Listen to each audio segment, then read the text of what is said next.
என்ன அளவு டயலாக்டா இது? எனக்கு இங்க வலிக்குது, இங்க எனக்கு வலி வந்துச்சுன்னு வையே, அவ்வளவுதான். என்ன பண்ணுவ? என்ன பண்ணுவ? நம்ம தலைவன் பாலையா?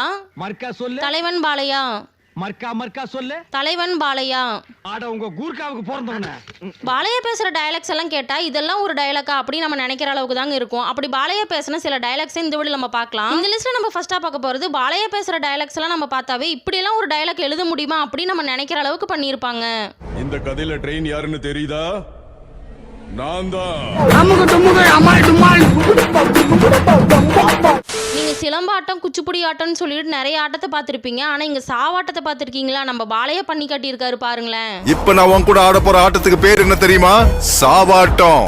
நான் இப்ப சாக போறேன். முடிஞ்சா இன்னைக்கே போய் செத்துரு. டேய் எப்பறா இந்த மாதிரி எல்லாம் ஒரு டயலாக் எழுதுறீங்க? இந்த டயலாக்லாம் பாலையாக்கு மட்டும் தான் எழுதுவீங்களாடா? எனக்கு எதிரா வந்தா அவனுக்கு தான் ரிஸ்க், நான் ஒருத்தனுக்கு எதிரா போனா அதுவும் அவனுக்கு தான் ரிஸ்க். நாமெல்லாம் வந்து ஒருத்தனை அடிச்சா பக்கத்தால இருக்கிறவனுக்கு மட்டும்தான் தெரியும். ஆனா நம்ம பாலையை அடிச்சா மட்டும் வரலாறுக்கே தெரியுமாமாங்க. சில பேர் அடிச்சா எக்ஸ்ரேல தெரியும், இன்னும் சில பேர் அடிச்சா ஸ்கேனிங்ல தான் தெரியும். அதே நான் அடிச்சேன்னா வரலாறுக்கே தெரியும்டா. லூஸ் இல்லனே, மென்டல். உன் பேரு என்ன? போஸ். அடுத்தது இந்த சீன்ல பாருங்களேன், பாலையா வந்து வில்லனோட வயித்துல எட்டி வச்சா வில்லனோட பாக்கெட்ல இருக்கிற போன் வந்து அப்படியே ஜம்ப் ஆகி மறுபடியும் பாலையா கைக்கே வந்துருதுங்க. அது எப்படி திமுங்கலாம் வயித்துல எட்டி வச்சா போன் பறக்குது? தப்பு பண்றவனா இருந்தா அது எவனா இருந்தாலும் எந்த நிலைமையில இருந்தாலும் நான் பார்த்துட்டு சும்மா இருக்க மாட்டேன்.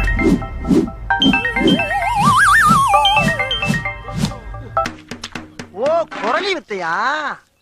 அடுத்ததா நம்ம பாலையா பேயவே கண்ட்ரோல் கொண்டு வருவாரமாங்க. அப்பா ஒரு பெரிய ஆளுதான்ப்பா. நான் ஒருத்தனுக்கு புள்ளி வைக்கணும்னு டிசைட் பண்ணிட்டேனா, அவன் வீட்டுல பேயா இருந்தாலும் சரி, காவலுக்கு நாயா இருந்தாலும் சரி, ஏன் கண்ட்ரோலுக்கு வந்தாகணும்.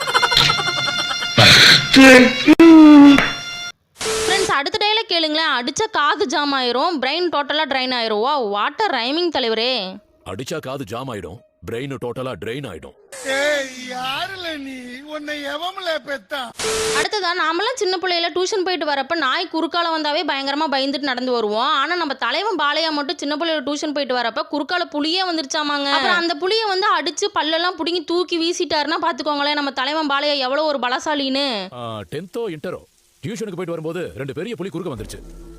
வாழ்வா சாவா பாத்திரலாம்னு சொல்லிட்டு ஒரு புலிய தவடையில அடிச்சு பல்ல கழட்டி மயக்கமான உடனே ஓரமா போட்டு ரெண்டாவது வலி தாங்காம காட்டுக்குள்ள ஓடி போயிருச்சு.